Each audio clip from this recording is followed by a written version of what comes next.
the high desert of New Mexico does not just get dark, it turns absolute. When the sun drops behind the jagged, volcanic spine of Shiprock, the shadows stretch out like long fingers across the sagebrush, and the horizon simply vanishes.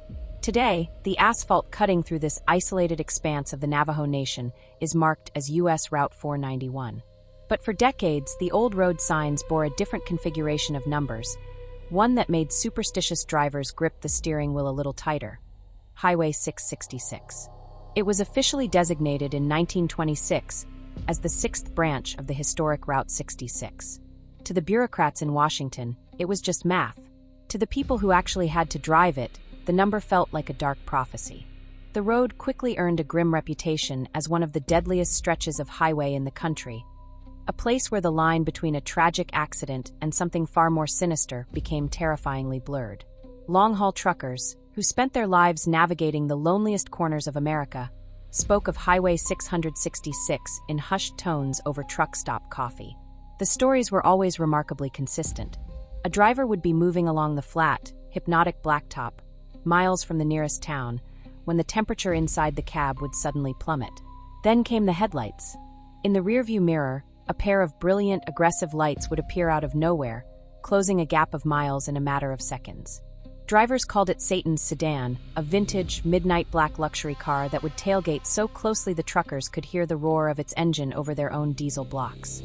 Just as the panic peaked, the black car would pull into the oncoming lane to pass, and the driver would look down into a completely empty cabin before the vehicle dissolved into the desert night. Other times, the threat was much larger. More than one trucker claimed to have been forced off the road entirely by a phantom 18-wheeler. This ghostly rig didn't just speed, it burned.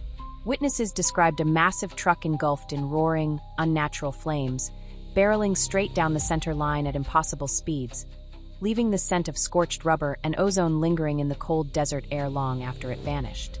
But the physical vehicles were only part of the road's heavy folklore. The desert surrounding Shiprock is deeply tied to Navajo tradition, and the legends of the highway often intertwined with local lore. Drivers frequently reported seeing figures alongside the road, miles from any structure or water source. The most common encounter involved a young girl wearing a white dress, walking the shoulder of the highway. Travelers, out of a sense of obligation in such a brutal environment, would pull over to offer a ride. The girl would climb into the back seat, silent and still. But when the driver looked in the mirror to ask her destination, they would see a figure with a completely smooth, featureless blur where a face should be. Before a scream could leave their throat, the passenger seat would be empty. Worse still were the stories of the things that kept pace with the cars.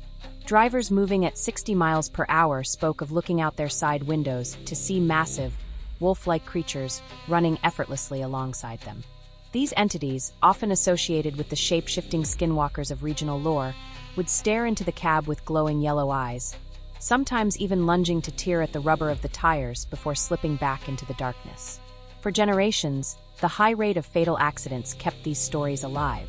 Was it the supernatural, or was it just a poorly lit, two-lane highway where fatigue and high speeds combined with stray livestock to create a perfect storm of tragedy? For the people who lost loved ones on that asphalt, the distinction didn't matter. The road felt cursed.